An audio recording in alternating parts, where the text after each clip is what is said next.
Lalakas na yung agos niya, oh.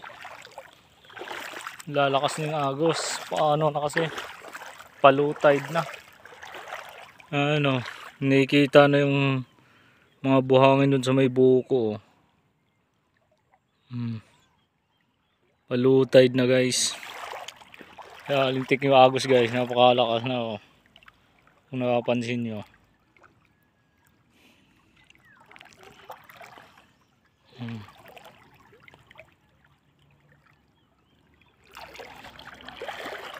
Low tide na siya. Ang lakas, oh.